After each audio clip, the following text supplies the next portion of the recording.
Hey everybody, welcome to Dominion Cards, the video series where we take a strategic, in-depth look at various cards from the board game Dominion. Today we're looking at Royal Seal. This is a 5-cost treasure card from Prosperity. It gives 2 coins, and it has a below-the-line effect that says, while you have this in play, when you gain a card, you may put that card onto your deck. So clearly this is just silver with a bonus on top. Once you've got this card in play, any card that is gained or bought can be put on top of your deck instead of going into your discard pile. Now this costs 5, which is really expensive for a tiny improvement over silver. The top decking is quite a nice effect really, but the value that you're actually getting for buying a 5 cost is absolutely tiny. This card is only barely an improvement over silver, but the actual cost increase is gigantic, and it's not really very good as a 5. There's a spoiler for you, this is a pretty bad card. So top decking is alright as an effect, like perfectly fine. You really want to have it early, as this looks to be the time when you're going to be buying like mostly exclusive engine components to start get your deck under control. And it's really nice to be able to use them pretty much straight away on the next turn, rather than having to wait until you cycle because you haven't got your deck under control yet. You're probably not drawing everything every turn, and so sometimes you might have to wait a little while until you see those engine components, but not when you're top decking them. So it just gives you a little bit of a speed boost, really. Top decking, it's okay. Alternatively, if you're going to be doing some sort of like big money sort of style strategy, then you can top deck the golds for faster building, get more golds earlier, and it's very slow cycling, so you don't have to wait ages to find it again.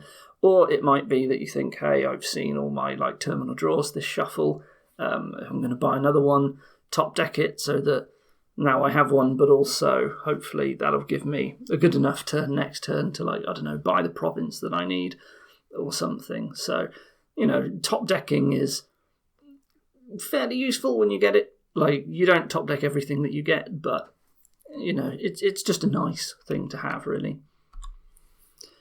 Now, again, the fact that this costs 5 is a huge problem, specifically for the card that wants the top decking benefit, because it makes it hard to get it early, which is when you really want the top decking effect to come into play. There is huge competition at 5 for better, higher priority cards like junking attacks and draw. We talk a lot on these videos about like how important 5 is as a price point, sometimes how important it is to hit 5, and like cards have to be really good at 5 because a lot of the best cards in the game are 5 or more, and there's just so many other things you want to get instead. So when a card just isn't very good, usually the fact that it costs 5 kills it completely, and that is definitely the case with Royal Seal. If you wait too long because you're buying other higher priority 5s instead, what you'll find is that eventually you move away from like adding more engine components and you start adding payload and victory cards instead. And usually you don't want to top deck them, like especially if the payload is some sort of stop card, like terminal or something, like, I don't know, bridge or goons, like maybe that's not what you want to have in your starting hand next turn, in which case, you stop top decking at that point. And so by the time Royal Seal might finally be something that you consider to pick up, it's too late. Basically, this happens quite a lot for Royal Seal, unfortunately. Now, there's another problem with Royal Seal being a top decker, and that is the fact that it's a treasure. So, of course, most of the time, your treasures, you have to hold on to them until your buy phase, which is right more towards the end of your turn. And, well, you can do a lot of things in the action phase, and Royal Seal can't really interact with those. This is especially for, like, gainers, like workshops. If you could top deck with a workshop, you get to, like, gain a card and then hopefully play it on the same turn, which is really powerful. We call this gain and play. You can't really do that with Royal Seal a lot of the time, unfortunately, so some of the best uses for top decking, it just can't use them, unfortunately.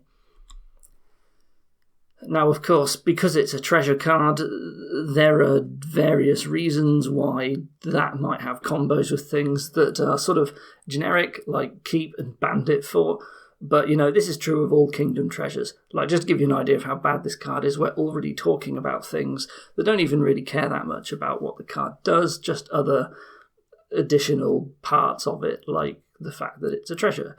Right, sometimes you can put it in play in the action phase with stuff like Black Market and Storyteller, and then you do get to do like the gain and play stuff. Or maybe, you've got Capitalism and Ironworks, and so Ironworks can be played in the buy phase or something. Like, you can get more use out of it with certain combos. And, of course, you want to look for things that give you more gains during your buy phase. So Haggler, Horn of Plenty, these are good examples. Like, Royal Seal works pretty well with Horn of Plenty because it's another unique. So it's one of those cards that, you tend to get Royal Seal with just because it's another...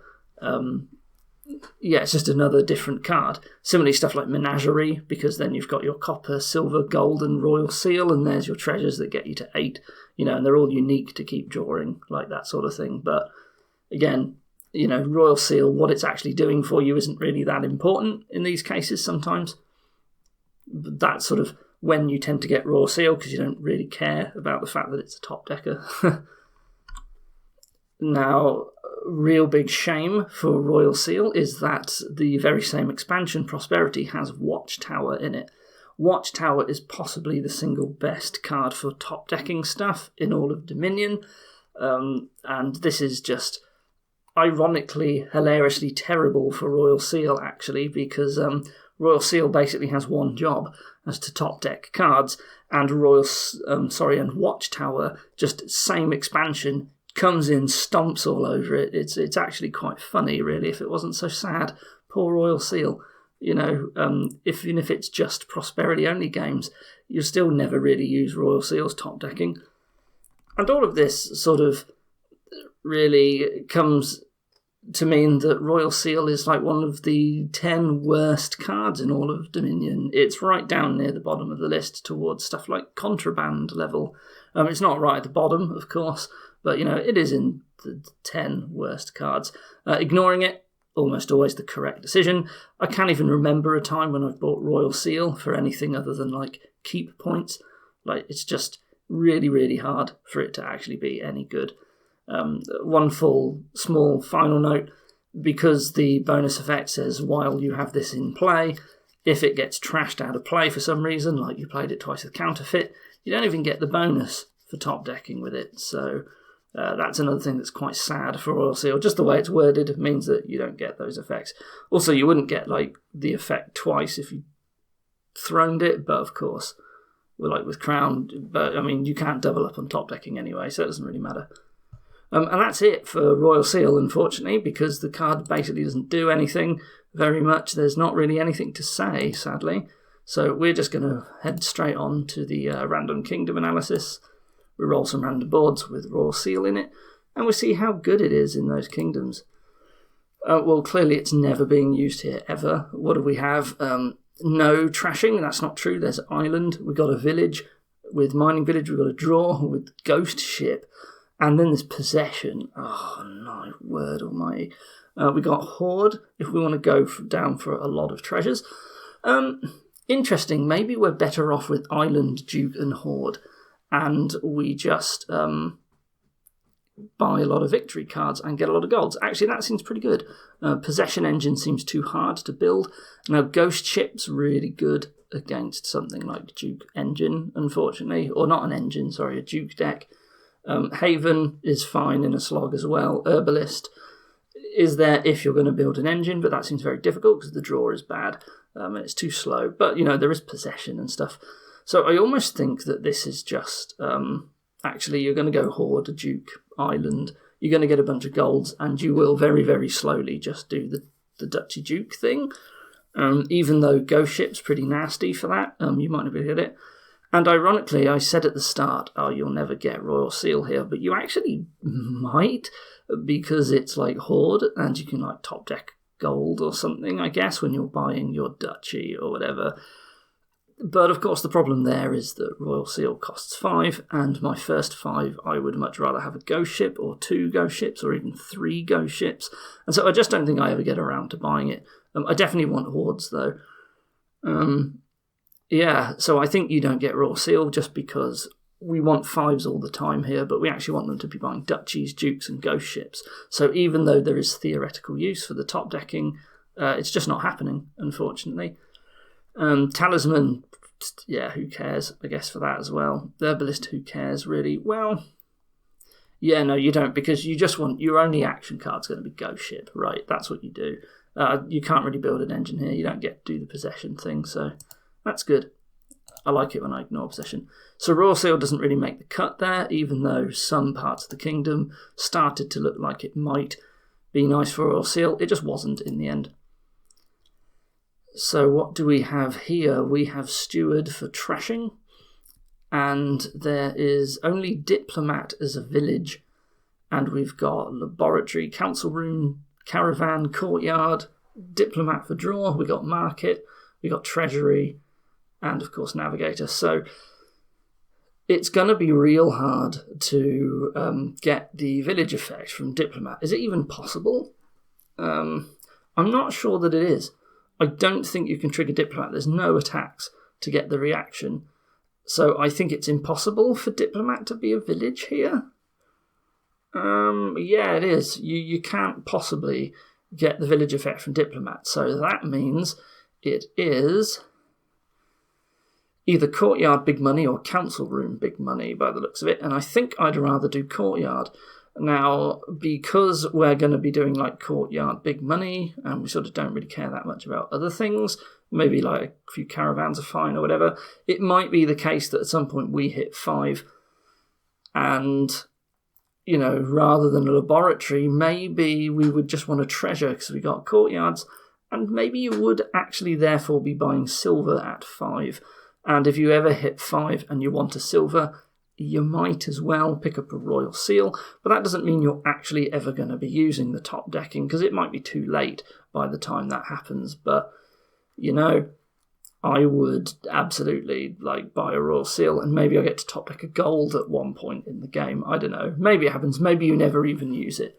This is, ironically, a board where I actually would consider Royal Seal, but only because there's literally nothing to do other than, like, big money. Is Navigator big money better than Courtyard big money? Now, there's an interesting question. I'm not sure that it is. Navigator is surprising as actually like a big money thing, but, you know, there's Council Room as well. Maybe Council Room's just better. Maybe we have a mixture of Courtyards and Council Rooms for our draw, and the rest is just treasures. That sounds okay. Anyway, we actually might get Royal Seal there, but its effect may never actually be any relevance. We just get it because, I mean, we were just going to get silver and it's basically the same. So, Now, on this kingdom, we have Moneylender for trashing, and I guess Embargo trashes itself. We've got University and Fishing Village as villages. We've got Ghost Ship as the only draw, but there's also Lighthouse, so it sort of doesn't really matter. And we have got University to get a lot of Ghost Ships, so that'll be nice. So there is an engine here. We've got Market for plus buy. There is Peddler, which is real nice because we've got like markets, so we're going to be able to pick up a load of them. And we will probably just run out piles at some point with like Ghost Ship, Peddlers, and I mean, I don't know, I guess Fishing Villages probably run out or something before University, but we're opening Moneylender because we want to prioritise thinning. Now, here's the question, is Embargo?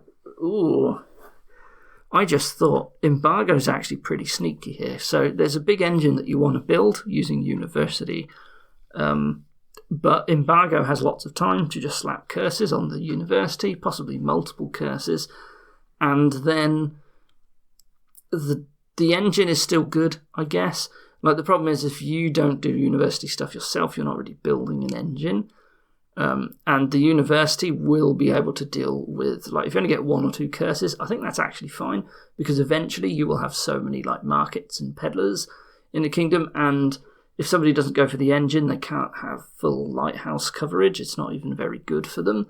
So I think it's not even worth trying to, like, embargo University here, right? If you do open a lot of embargoes and you do slap university a lot, like, I mean, you would never really open like double embargo, but even if someone did something like that for some reason, or maybe it's like a 4-player game and there's just multiple people picking up embargo early on, you know, even if you had a potion, you could shift into doing something else, right? You could just say, okay, I'm still going to go for the engine, but I'm just going to be buying my ghost ships and my fishing villages and so on, and it's just sad that you have the potion. You know, that's probably fine as well. I think no matter what, you still do the engine, and Royal Seal just has absolutely no use at all here. Why would you do it when you have a load of peddlers and market and fishing village and lighthouse for money? Like, you don't care about treasures, so Explorer's no good either. So Royal Seal is bust on this kingdom. I just don't see myself ever buying it when I could buy something like another fishing village instead if I need money.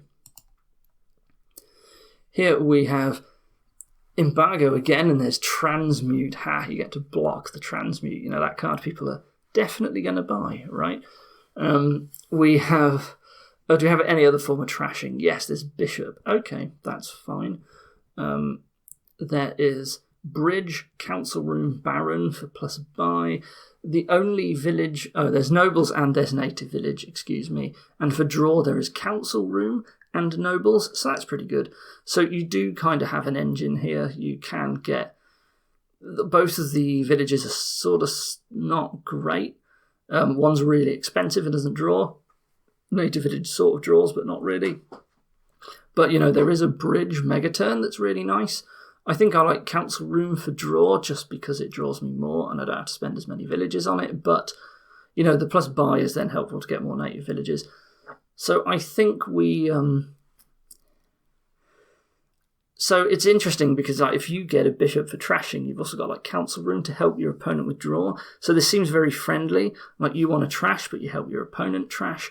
I guess the only thing for the engine here is, does bishop going into a bridge engine like help out an opponent who just wants to do like council room big money like too much? We have talisman actually to gain a lot of bridges and native villages. That's actually pretty good. And of course, when bridge is in play, talisman can get a lot of council rooms as well. Talisman's pretty good on this board. I think that actually helps building the engine enough that I probably open... I think I still open a bishop, but then I get like a talisman, maybe. I do actually want to get thin. I normally wouldn't recommend opening bishop, but I actually think it's okay here, just because you have to do it, and you really benefit from having a very thin deck on this board where the villages are stock cards and the draw. You don't really want to be playing too much of it, just because you don't want all the provinces to run, but to be fair, you also have bishop as an alternative way to gain points. Now, the problem is that if you're going to buy a lot of bridges, then you don't really want to be playing them if you're going to be bishoping. So I think what we do is we try and build a bridge engine, and then if for some reason, like we've drawn too many cards for our opponent, we can always shift into just bishoping everything instead. Like, we just gain more bishops, and instead of playing the bridges, we just trash them with bishops, and we just shift into gaining points otherwise. And then we look to, like, I don't know, maybe draw with nobles instead of council room, I guess. And there's more points for getting a lot of nobles. So I think you can play around someone trying to gun for provinces quickly, basically. Anyway, all of this doesn't matter for Royal Seal. Nobody cares about Royal Seal here. Why would you ever buy it? Seems pretty bad. When you get a good turn for 5 or 6, you want council room or nobles instead, right? Like, Royal Seal, just don't care. The only other time I might buy it, I guess, is if I'm going to be, like, eventually planning to bishop it, and then I might be able to, like, top deck draw and villages, like, maybe, but I don't know, it seems unlikely. Anyway, here's the final one. We've got Artisan that gains 5s and top decks them. Well, that's pretty bad for Royal Seal straight away. We've got Moneylender and Mint to get thin, so those estates are sticking around. That's a shame for the scrying pool that we have, but that's exceptional draw. And we've got a load of fishing villages to play stuff. We've got Mill, can discard as well. I mean, it looks like scrying pool, draw, fishing village, and playing a bunch of artisans, really. Now, you don't have any plus buy, so you can only one province per turn, but you can duchy like crazy after a certain point if you're able to get a lot of artisans. And, and we do have like mill. It's interesting, you don't actually need to draw that well because you can't do better than 8 money. I think I go moneylender and I ignore mint here because I don't actually want to mint any treasures. I'm happy to just have fishing villages and militias and mills to get all my money, hit 8, have an artisan, and it will help me like gain duchies. It's the only way to get more than 1 victory card per turn is going to be like artisan, so it's key here. And yeah, I mean, scrying pool is fine. It takes a while to get going, but it's okay. There is even moat as well. It is worth noting Sea Hag, I sort of skipped over it, but you can't trash the curses, which is a big problem, but you can like mill them away, and they actually hurt scrying pool. So I think because I have artisan as well, I ignore Sea Hag because I get to just top deck a moat every turn, which just means Sea Hag and militia actually don't matter. After a certain point, if you go for the engine, that's another reason to go for the engine. You can militia them, possibly Sea Hag them, and they don't have the moat consistency while you draw every turn. So, yeah, we're definitely gunning for the engine, and as a result, we just don't care about Royal Seal. If I ever get 5 early, I'd rather just buy another mill or a fishing village, to be honest. But we're going to open... I don't think we open potion. I think we just open moneylender, try and get thin first, and we pick up the potion later. We can always artisan a potion later if we need to, right? If we can get up to artisan. So moneylender and I think fishing village is how we open this. And then we can move on to like possibly Sea Hag if we can. I'd rather wait on Sea Hag until I have a bit more deck control. Anyway, Royal Seal was bad. And for all of that, just to get to the point, Royal Seal, you notice that I wasn't even considering it in a lot of kingdoms. Like, I'd look at it, I'd build an engine, and I'd just immediately write off Royal Seal in my mind. And that's just from experience, it's not worth it. Like, you don't even have to think about it a lot. There was one kingdom where we thought we might get it, I think, and that was because the kingdom was weak and we weren't really doing anything else. But a lot of the time, even if there were things that seemed friendly to Royal Seal, you still wouldn't get it anyway because you're too busy buying other things at 5. And that's sort of the real killer for Royal Seal. Yeah, so it's just bad, and just never buy it, and you'll be right most of the time. I think it's fairly obvious, possibly when you would actually consider picking up Royal Seal, because you got nothing better to do, really. Anyway, yeah, that was Royal Seal. I hope this was useful for you. Thank you for watching, and I'll see you next time. Goodbye.